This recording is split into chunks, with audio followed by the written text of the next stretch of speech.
आपकी भाभी जी, और आपकी भाभी जी एक बार फिर से मैदान में निकल गई है एक बहुत ही जरूरी मुद्दा लेकर। अब देखिए कि जब भी शादी ब्याह की बात होती है तो बहुत ही खुशी की बात होती है, किसी के भी जीवन का एक तरह से कहा जा रहा है कि बहुत महत्वपूर्ण हिस्सा होता है उसकी शादी होना। लेकिन कई लड़कियों के लिए और उनके माँ बाप के लिए ये बहुत बुरे सपने की तरह बन जाता है, एक अभिशाप बन जाता है तब जब इसमें दहेज का इन्वॉल्वमेंट होता है। अब देखिए कि दहेज को दूर करने के लिए अपने समाज से हम लोगों ने कितना प्रयास किया। बिहार में तो भाई मानव श्रृंखला तक बन चुका है कि हम अब दहेज नहीं लेंगे। लेकिन आप सोच के देखिए कि आपके आसपास अभी भी शादी का समय चल रहा है, शादी का सीजन आ गया है, और कितना सारा शादी ऐसा है जिसमें लड़के जो हैं वो दहेज का विरोध करते हैं खुलकर, या लड़कियां दहेज का विरोध करती हैं खुलकर। हम लड़के और लड़कियों की बात इसलिए कर रहे हैं क्योंकि बहुत सारे लोग अपने परिवार पर थोप देते हैं कि भाई हमारा परिवार कहता है दहेज लेने के लिए, परिवार अड़ जाता है दहेज लेने के लिए, हम तो नहीं चाहते हैं कि दहेज लें या दें, लेकिन परिवार वाला नहीं मानता है। तो ऐसे में मेरा सवाल ये है कि जब आजकल के जेनजी जो हैं, आजकल के युवा जो हैं, जो हर फैसला खुद से लेते हैं, अपने दम पर लेते हैं, वो दहेज जैसा फैसला खुद से क्यों नहीं ले पाते? और क्या अभी के समय में लड़की या लड़का ये कह सकता है कि हाँ मैं दहेज विरोधी हूँ? आइए घूमते हैं, लोगों से पूछते हैं, और खासकर युवाओं से पूछते हैं और उनसे जानते हैं कि क्या वो दहेज विरोधी हैं या नहीं। आइए।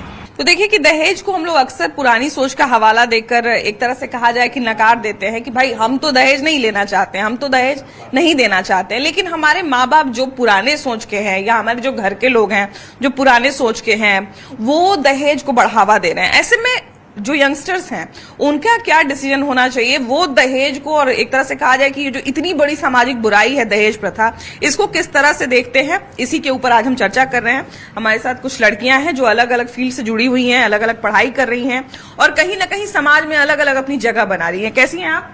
ठीक हूँ एकदम। क्या नाम है आपका? नैना अग्रवाल। नैना। अच्छा नैना, ये बताइए कि अभी के समय में अगर दहेज की बात की जाए तो दहेज को आप किस तरह से देखती हैं, दहेज प्रथा को? दहेज को कहा जाए तो ये एक सामाजिक बीमारी है जो कि बहुत पुराने टाइम से चली आ रही है हमारे समाज में। लेकिन वो जब पहले के लोग थे वो उनकी पहले की मेंटलिटी थी, लेकिन अब के हिसाब से जो हम लोग जेनजी जो अभी है पावर में, उनको सोचना होगा कि दहेज हमें लेना चाहिए या नहीं लेना चाहिए। और इन मेरी पॉइंट ऑफ व्यू से देखा जाए तो दहेज एक बहुत खराब बीमारी है, क्योंकि मैं भी एक माँ हूँ, मेरी एक बेटी और एक बेटा दोनों ही हैं। तो ऐसा नहीं है कि मैं दहेज नहीं देना, दहेज नहीं लेना करूंगी। तो मैं अगर दहेज नहीं दूंगी तो मेरा एक बेटा है तो मैं दहेज नहीं भी लूंगी, तभी जाकर के इस बीमारी को खत्म किया जा सकता है। तो दहेज के लिए देखा जाए तो इसके कारण भ्रूण हत्या होती है। लोग अपनी बेटियों को मतलब ऐसे देखते हैं कि ये बड़ी हो रही हैं, अब इनके लिए दहेज देना पड़ेगा, तो जल्दी जल्दी। लोग तो ये भी सोचते हैं कि सब इसके पढ़ाई में खर्चा कर देंगे तो फिर इसके शादी में क्या खर्चा करेंगे, तो उस शुरुआत से ही अपनी बेटी की परवरिश में कटौती करना। हाँ, लेकिन सबसे बड़ी बात है कि मेरे को लगता है कि दहेज का पैसा जमा नहीं करके उसको वो पढ़ाई में अगर खर्च करे, और अगर बेटी वो काबिल बन जाती है कि मतलब वो कमा सके, कर सके, तो मेरे को नहीं लगता कि दहेज देने की भी जरूरत पड़ेगी। क्योंकि आज दहेज मतलब एक लड़का को बेचना ही होता है मेरे पॉइंट ऑफ व्यू में, कि मेरा बेटा आज इस पोस्ट में है तो उसका इतना पैसा हो गया। मार्केट में रेट भी है। हाँ, रेट वाइज है, इतना में दूल्हा बिक रहा है। तो अगर हमारी बेटियां अगर पढ़ करके कुछ बन जाती हैं, अगर मतलब इस पोस्ट पे, तो हम लोग भी बोल सकते नहीं मेरी बेटी भी तो इस पोस्ट पे है, तो हम किस चीज का दहेज देंगे? तो ये चीज है, हो सकता है। अच्छा, अभी के समय में यंगस्टर्स जो है, जो लड़के या लड़कियां हैं, जो इवन कहा जाए कि लड़कों का ये ज्यादा जिम्मेदारी बनता है, इसलिए चूंकि वो डिसीजन ले सकते हैं कि हमको दहेज देना है कि नहीं देना है। चूंकि एक अगर बाप की ये मजबूरी हो जाएगी कि मेरी बेटी की शादी तो किसी तरह से करनी ही करनी है, कोई लड़का ही नहीं मिल रहा है, तो फिर वैसे कंडीशन में वो चाहते हैं कि भाई दहेज दे के ही शादी हो जाए, लेकिन हो जाए। तो ऐसे में एक लड़के की क्या जिम्मेदारी बनती है? एक लड़के की जिम्मेदारी बनती है कि वो दहेज ना ले और लड़की वालों को मजबूर ना करे दहेज देने के लिए। बिल्कुल बिल्कुल सही बात है भाई, कि दहेज देने के लिए मजबूर भी ना करे। थोड़ा आगे ना। अच्छा, अभी के लड़के जो हैं वो क्या लगता है कितने स्टेबल हैं, या कितने एक तरह से कहा जाए तैयार हैं दहेज नहीं लेने के लिए? जो सर्विस वाले होते हैं, जो भी जॉब कर रहे होते हैं, वो कोई किन्हीं को पता नहीं रहता है कि उनके फैमिली दहेज ले रहे हैं, और किसी को ऐसे ही मतलब पता भी रहता है, फिर भी वो दहेज ले रहे होते हैं, पता होने के बावजूद भी कि ये बहुत बड़ी बुराई है, उसके बावजूद भी वो लेना चाहते हैं। अच्छा, उनकी खुद की भी इच्छा रहती है लेने की। किसी किसी की किसी की। अब वो सोच पे डिपेंड करता अच्छा, है। तो ये बताइए कि अभी के समय में जब लड़के एक तरह से कहा जाए कि हर डिसीजन जब खुद ले रहे हैं, या लड़कियां भी खुद सारा डिसीजन जब खुद ले रही हैं, तो फिर दहेज जो इतनी बड़ी चीज है, जिसके कारण एक तरह से कहा जाए ना कि कई बार शादी एक बहुत टॉक्सिक माहौल बन जाता है ना, शादी में ही कई जगह तो आप वीडियो देखते होंगे, वायरल होता है कि मतलब दहेज का सामान फेंकने लगते हैं लोग। कई बार डॉरी के कारण लड़कियां जो है वो जला दी जाती हैं, मार दी जाती, बहुत सारे सुसाइड तक कर लेती है। तो जो इतनी बुरी चीज है, इतनी बड़ी चीज है, जिसके कारण लड़की के माँ बाप को दर दर भटकना पड़ता है, तो उस चीज के लिए डिसीजन मेकर क्यों नहीं बन पाते लड़के फिर?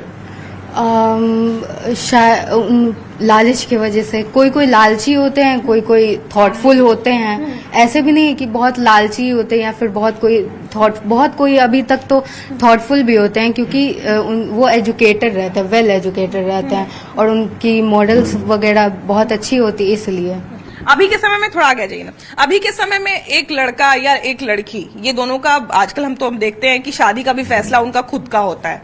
तो ऐसे में क्या दहेज का फैसला लेने का या देने का खुद का फैसला नहीं होना चाहिए? खुद का होना चाहिए। एक लड़की को फाइनेंशियली इंडिपेंडेंट होना चाहिए ताकि वो इस चीजों के अगेंस्ट वो खड़ा हो सके, और लड़का को भी खुद ऐसा एजुकेटेड और उसके मतलब फैमिली में ऐसा मॉरल सिखाना चाहिए कि ना ही लेना है और ना ही देना है दहेज। मतलब बहन को देना भी नहीं है और खुद का लेना भी नहीं है, और ना ही फैमिली वाले को ज्यादा से ज्यादा उसको प्रेशराइज करना चाहिए लड़की वालों को कि नहीं मुझे ये चाहिए। अपने डिमांड्स नहीं इतने ज्यादा खड़े करने चाहिए, क्योंकि खुद भी आप एक पोस्ट पे हो, आप अपना कमा रहे हो, लड़की भी अब अपना कमाएगी, तो आपको किस चीज की कमी होगी? बहुत सारे लड़के कहते हैं कि भाई हम तो बिना दहेज की शादी करना चाहते हैं, लेकिन हमारा माँ बाप हमको मजबूर कर देते हैं, हमारे फैमिली के लोग हमको मजबूर कर देते हैं। मेंटालिटी का बात है, सबकी अपनी अपनी मेंटालिटी होती है, तो सबको समझाना चाहिए अपने पेरेंट्स को भी कि हाँ हमारी जनरेशन है, जब हम लोग सब खुद के ऊपर कर रहे हैं तो हमको ये डिसीजन भी खुद से लेना चाहिए। बिल्कुल। एक समय पे ये इच्छा पे डिपेंड करता था कि भाई बेटे के लिए हम इतना सब कुछ रखे हैं तो बेटी को भी कुछ ना कुछ जाते समय दे के जाएंगे। अभी भी अगर कोई माँ बाप ये ऐसा करते हैं तो वो बहुत अच्छी बात है कि भाई वो बेटी के लिए भी कुछ बचाना चाहते हैं या बेटी के लिए भी कुछ रखना चाहते हैं। लेकिन जब ये लालच का रूप पकड़ लेता है, जब एक तरह से कहा जाए ना कि ये बुरे सपने जैसा हो जाता है कि शादी के 1 साल पहले से बाप की नींद उड़ जाती है। हाँ, ऐसा है। पहले तो ये राजा जनक जी का जो सीता जी का जो हुआ था, उसमें तोहफा दिया गया था राम जी को, लेकिन वैसा अब उसको तोहफा को क्या किया गया है कि लोभ बना दिया गया है। फलाना इतना लिया है तो हम भी इतना लेके नाम भी कुछ कमाने के लिए स्टाइल स्टेटमेंट, मतलब उसको क्या कहते हैं, सोसाइटी के लिए स्टेटमेंट की बात हो गई। हमारे परिवार में मेरा 15 लिया है फलाना, तो हम भी 20 लेंगे ताकि हम अपना नाम थोड़ा सा और भी ऊंचा कर सके। दहेज जैसी जितनी घिनौनी चीज है, इसको हम देखते हैं कि लोग बहुत जस्टिफाई करते हैं और बहुत बढ़ा चढ़ा के बताते हैं कि अरे हमारा बेटे को तो इतना लाख मिला है, और बढ़ा ही के बताते हैं। तो ये शर्म नहीं आता उन लोगों को? नहीं, वो उन लोग की मेंटेलिटी ही ऐसी है, इनफैक्ट उनका बैकग्राउंड वैसा है। कुछ कुछ लोग होते हैं जो कि जैसे इन्वायरमेंट में रहते हैं वो अपने फ्यूचर को भी वैसा ही कर लेते हैं। कुछ कुछ होते हैं कि भले उनके पेरेंट्स उतने पढ़े लिखे नहीं, अनएजुकेटेड है, बट उनके आगे चल के जो आगे जो जनरेशन होते हैं वो पढ़ लिखे इतने एजुकेटेड होते हैं। इनफैक्ट उन लोग का मेंटेलिटी भी इतना डेवलप्ड हो जाता है नए इन्वायरमेंट में रहने की वजह से। तो उन लोग को कम से कम वो लोग को चेंज करना चाहिए। ये किसी एक जेंडर पे नहीं बेसिस है कि लड़की दहेज नहीं ले या फिर लड़का दहेज नहीं देने को उसको रोके। ये पूरे सोसाइटी का चेन है, और अगर आप एज अ इंडिविजुअल अगर आप खुद के राइट के लिए नहीं लड़ सकते तो फिर आपका पढ़ने का कोई मोटिव ही नहीं है। अच्छा, ये चीज आपने बिल्कुल सही बताई कि अगर आप इतना पढ़ लिख लेते हैं और उसके बावजूद अगर एक बुराई का आप विरोध नहीं कर पाते हैं तो फिर तो पढ़ने का कोई मतलब है नहीं। जैसे अभी हमने पहले भी बताया कि अभी के समय में अगर किसी लड़की का फोटो भेजा जाए किसी लड़के को, तो वो इनकार कर सकता है कि भाई ये लड़की हमको पसंद नहीं है, और लड़की के माँ बाप जबरदस्ती भी नहीं करते हैं कि भाई हमारे बेटा को पसंद नहीं, आगे चलकर कोई दिक्कत हुआ तो हम ही को बोलेगा। तो वो दहेज को लेकर इतना खुल के क्यों नहीं विरोध कर पाते कि हमको दहेज वाला शादी नहीं करना, हमको बाद में कोई झंझट नहीं चाहिए? क्योंकि वो अंदर से उन लोग का मतलब लोभ ही रहता है कि हम लोग दहेज लें, लेकिन वो सोसाइटी को दिखाने के लिए कि मेरा तो फैमिली प्रेशर था इसी वजह से हम ले लिए। मतलब एक होता नहीं है कि सामने दिखाने के दांत कुछ और खाने के दांत कुछ, उस तरीके से वो। अच्छा, आप दहेज विरोधी हैं या दहेज समर्थक हैं? जी, मैं तो बहुत बड़ी दहेज विरोधी हूँ क्योंकि मैं एक एनसीसी कैडेट भी हूँ। अरे वाह वाह, क्या बात है। तो अब आपकी जब शादी होगी तो क्या आप एक बार कम से कम जरूर इस बात का विरोध करेंगी कि नहीं करेंगी?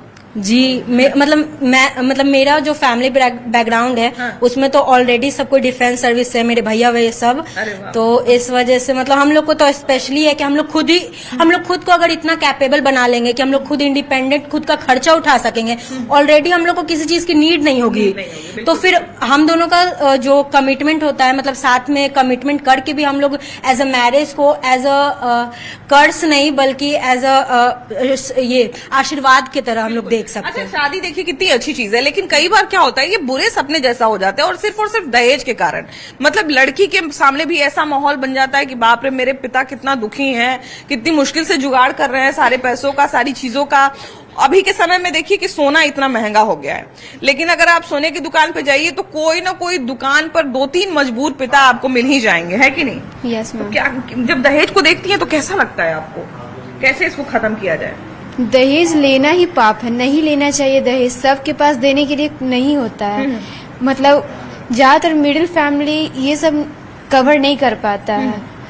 आप कितना भी दे दीजिए किसी का कोई अंत नहीं है। लड़कियों के लिए थोड़ा मुश्किल तब हो जाता है दहेज का विरोध करना, क्योंकि उनके माँ बाप को लगता है कि अगर हम सबसे जाके दहेज की बात करेंगे तो फिर तो मेरी बेटी से कोई शादी करने के लिए तैयार ही नहीं होगा। देखिए मेरा तो बस एक ही मानना है कि जिस रिश्ते में प्यार होगा वहाँ ये पैसा या फिर ये कुछ मायने नहीं रखता है। तो इम्पोर्टेंट ये है कि रिश्ते में प्यार है कि नहीं। प्यार है तो फिर पैसा कोई इम्पोर्टेंट नहीं है, लेकिन आजकल क्या होता है कि प्यार साइड करके लोग पैसे पे तौल दिए जाते हैं। लोगों को लगता है कि अगर हम अपनी बेटी को ज्यादा पैसा देंगे, ज्यादा दहेज देंगे, सारा चीज देंगे, बर्तन या फिर कपड़े या फिर जो भी एक घर में जरूरत की चीजें होती है, तो मेरी बेटी ज्यादा खुश रहेगी, उसको ज्यादा मान मिले, ज्यादा मान मिले। लेकिन एग्जैक्टली ऐसा कुछ होता नहीं है। वो चाहे कितना ही कुछ लेकर के जाए, वो डिपेंड करता है फैमिली पर। अगर फैमिली अच्छी मिल गई तो बिना दहेज के भी अच्छा से एक्सेप्ट कर सकती है लड़की को, लेकिन एक फैमिली एक ऐसी होती है जहाँ पे कितना भी आप उसको भर दीजिए लेकिन वो फिर भी खुश नहीं होती है। अभी के समय में बिना दहेज के अच्छी फैमिली ढूंढना मुश्किल है या आसान है? कह सकते बहुत ज्यादा मुश्किल है, क्योंकि बिना पैसे के तो आजकल कुछ है ही नहीं। खासकर अगर अरेंज मैरिज, अगर लव मैरिज है तो अभी के समय में तो हम लोग देखते हैं कि म्यूचुअल अंडरस्टैंडिंग से जो शादी हो रही है तो उसमें लड़के लड़कियां पहले से तय रहता है कि भाई शादी का खर्चा कुछ आपको भी उठाना है, कुछ मुझे भी उठाना है, और लड़के लड़कियां दोनों कैपेबल होते हैं, या अगर लड़की के परिवार वाले भी खर्चा उठा रहे हैं तो दोनों खर्चा मिल बांट के और सारा चीज अरेंज करते हैं। लेकिन हम ये देखते हैं कि कई बार जो है वो अरेंज मैरिज में ये चीज संभव नहीं हो पाता है, क्योंकि अरेंज मैरिज में प्रेशर होता है, इतना लड़की पर प्रेशर होता है कि नहीं तुमको करना है। पापा मम्मी इतना प्रेशर बना देते हैं इमोशनली कि बच्चियों पर, बच्ची कुछ कर नहीं पाती है। अगर वो कैपेबल नहीं है, कुछ कर नहीं रही है जॉब वगैरह, तो उसको और लगता है कि नहीं अब हम बोझ बन रहे हैं अपने माँ बाप पर, तो हमको शादी कर लेना चाहिए, ऐसा कुछ वगैरह। अभी के समय में अभी देखिए कि एक व्यक्ति अभी इसी क्षेत्र के पटना सिटी में है अभी हम लोग, और पटना सिटी के ही एक आदमी हमको अभी बता रहे थे कि अभी लड़कियों की शादी में देरी का एक और कारण ये भी है कि लड़कियां चूंकि अपने माँ बाप की मजबूरी समझ रही हैं, इसलिए वो बेचारी अपना दहेज खुद ही जुटाने में लगी हुई हैं कि मेरे पिताजी को प्रेशर नहीं हो। तो जब इतनी खराब ये बुराई है समाज की, तो फिर दहेज खत्म क्यों नहीं हो पा रहा है? क्योंकि ये पुरुष वर्ग के जो लोग रहते हैं वो लोग सोचते हैं कि दहेज लेना उनका हक है, क्योंकि उन्होंने अपने बेटे को पढ़ाया, ये सब कराया। आप मेरे बेटे से इसलिए शादी कर रहे हैं क्योंकि वो इतना बड़े नौकरी पे है, तो इतने बड़े नौकरी पर पहुंचा है तो उसके लिए हमें दहेज दीजिए। क्यों हम आपको अपना बेटा फ्री में दें? वो बेसिकली अपने बेटे को बेचते हैं, और ये बात हम मानते नहीं। जितना अच्छा प्रोडक्ट उतना अच्छा प्राइस है ना? हाँ, जितने बड़े पोस्ट पे अगर लड़का है तुमको उतना बड़ा दहेज चाहिए।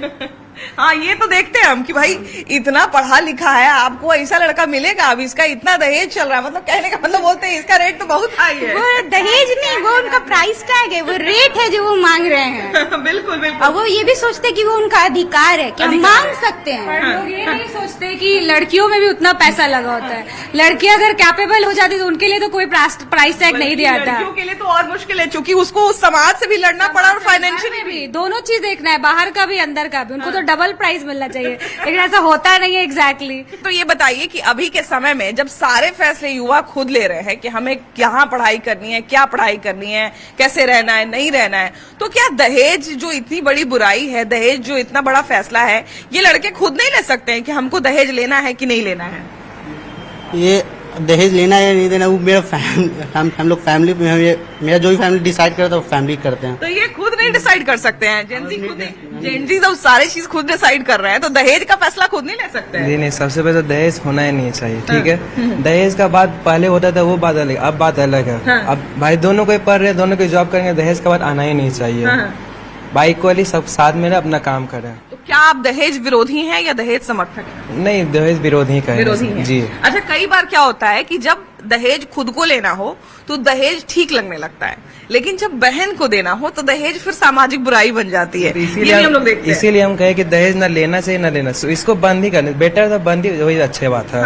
अच्छा, मान लिया जाए कि आपकी शादी तय की जाए और फैमिली की तरफ से प्रेशर बनाया जाए कि नहीं, ये लड़की अच्छी है, ये इतना सारा पैसा वैसा मिल रहा है इसकी तरफ से, और प्रेशर बनाया जाए, तो आप क्या करेंगे फिर? फैमिली को शादी करना है मैम, शादी हमको करना है, उससे कोई दहेज होना ही नहीं चाहिए, बस ना। वाह, क्या बात, सबसे बहुत बड़ा दहेज ही नहीं होना चाहिए। कम से कम ये करेंगे कि नहीं करेंगे हमको नहीं पता है, लेकिन ये बोले, ये कम से कम मेरे लिए बहुत संतुष्टि की बात है। अभी के लड़के क्या फैसला ये ले रहे हैं कि दहेज लेना है कि नहीं लेना है? फर्स्ट ऑफ ऑल दहेज इंडिया बैंड है, बिल्कुल, इलीगल बिल्कुल। भी है, तो दहेज नहीं लेना चाहिए। लेकिन बिल्कुल आप सही कह रहे हैं कि दहेज लेना बिल्कुल ही बैन है, और खासकर बिहार में तो बहुत बड़ी मुहिम चलाई गई थी दहेज को लेकर। लेकिन उसके बावजूद आजकल हम लोग देखते हैं कि सोसाइटी में दहेज को लोग फ्लॉन्ट करते हैं। मतलब अगर 10 लाख मिला है तो वो सीधा 15 बताएंगे, ताकि समाज में हमारी पकड़ बने कि भाई इतना इनको दहेज मिला है। अगर ऐसा होता है तो फर्स्ट ऑफ ऑल पुलिस में कंप्लेंट करना चाहिए। और एज अ गिफ्ट भी लेना दहेज बैन है, मतलब वो एक दहेज में ही आएगा एज अ गिफ्ट, तो दहेज लेना बैन है, तो नहीं लेना चाहिए। तो दहेज लेना नहीं चाहिए, मतलब तो ये फैमिली का फैसला होना चाहिए या लड़के का खुद का फैसला? दोनों का, दोनों का फैसला होना चाहिए। दोनों का फैसला होना चाहिए, है ना? फैमिली को समझाना चाहिए। हाँ। बिल्कुल। अगर बिल्कुल सही बात है कि हर किसी की फैमिली एक जैसी नहीं होती, किसी किसी की फैमिली जो है वो थोड़ी सी नैरो माइंडेड भी होती है, तो उनको समझाना पड़ता है ना, अच्छे से। आपके माँ बाप हैं, आप उनसे लड़िए नहीं, है कि नहीं?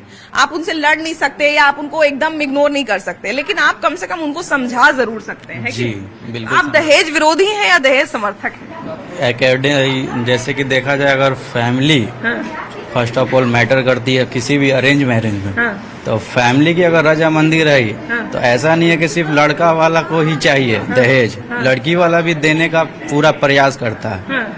लड़की वाला तो चाहता है कि भाई अच्छा परिवार हमको मिलना है, लड़की का शादी करना है, वो चाहे जिस कीमत पे मिले, वरना किसी लड़की के माँ बाप को 10 लाख 20 लाख या 5 लाख खर्चा करने में काटर थोड़ी रहा है पैसा। वो तो है ही, प्लस में बिहार में अक्सर देखा गया कि फैमिली अपना जो भी चाहता है, बेटी का ब्याह हो, लड़का का ब्याह हो, अच्छे परिवार में हो, और बिहार की पहले से नीति चलती आ रही है कि दहेज लेना देना जो भी है शुरू से होता ही आ रहा है। और अभी के जनरेशन में देखा जाए तो शहर में, हालांकि हम लोग के पटना में ये चीज कम हो चुका है, दहेज की जो प्रथा है ये कम हो गई है।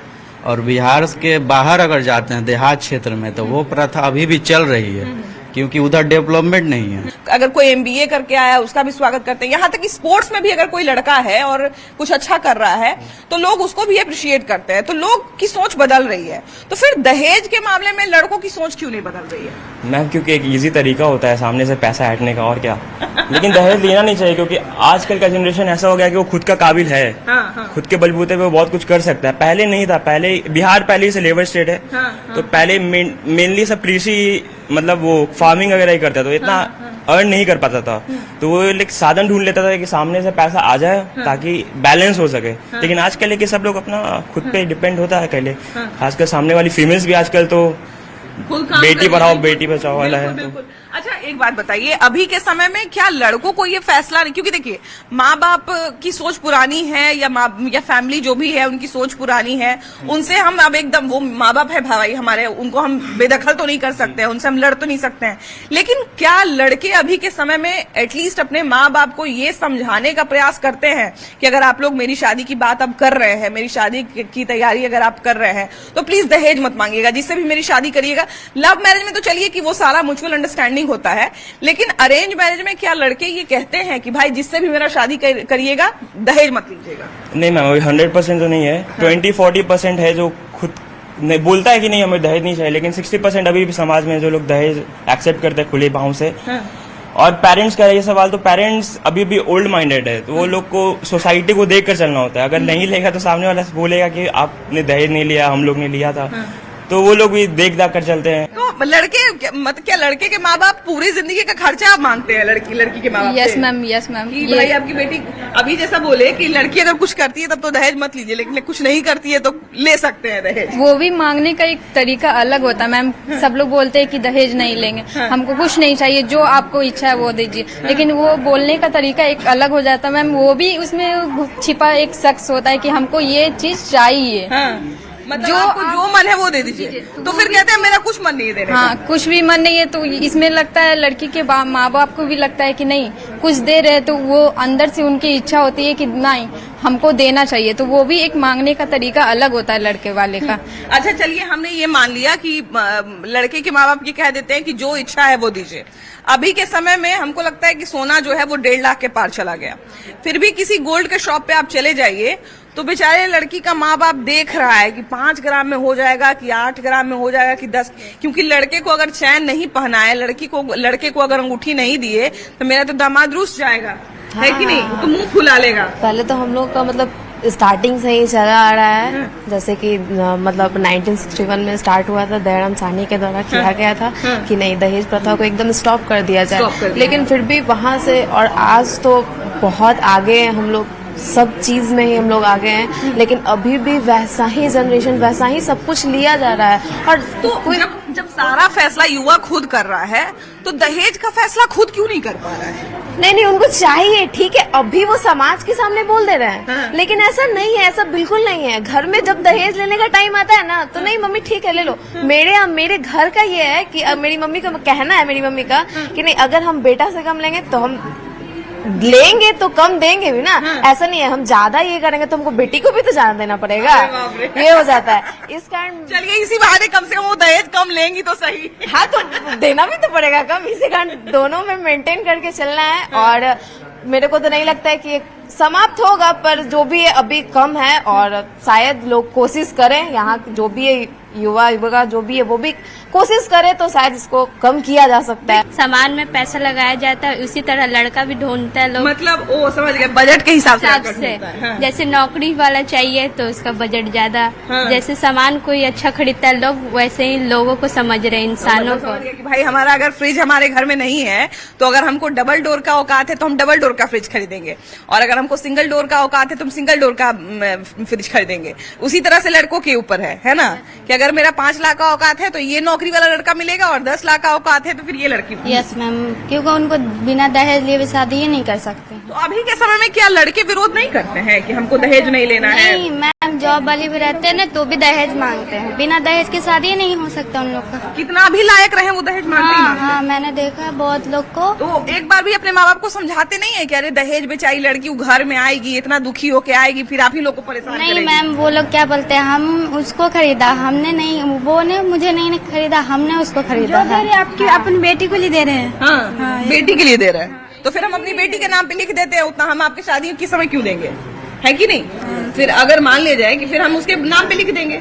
है कि नहीं? क्या कह रहे हैं? फिर उसके बाद उससे अत्याचार भी किया जाता है मैम, इतने सामान, फिर उसके बाद उससे कहना पड़ता है, उसको कहने पड़ते हैं कि तुम्हारे माँ बाप ने तुमको अभी तक दिया ही क्या है, बताइए, इतना देने के बाद भी। लेकिन सोचना चाहिए कि इतनी बड़ी उम्र उन लोग ने 20 साल या 23 साल पढ़ाया लिखाया, खाना पीना सारा चीज काबिलियत बनाए, फिर उसके बाद उसकी शादी भी किए, शादी में खर्च, वो तो नहीं जानते लड़के वाले कि कहाँ से ये पैसा आ रहा है, ये पैसा कहाँ से आ रहा है। पूछना ही है तो लड़की के बाप से पूछिए। बिल्कुल। अच्छा देखिए कि बिल्कुल सही बात है कि एक समय था जब दहेज एक ऐसी प्रथा थी, एक, हालांकि इसको प्रथा बोलना तो बहुत बुरी चीज है, इसको कुप्रथा बोलना चाहिए, क्योंकि पहले के समय में दहेज एक मजबूरी हुआ करती थी।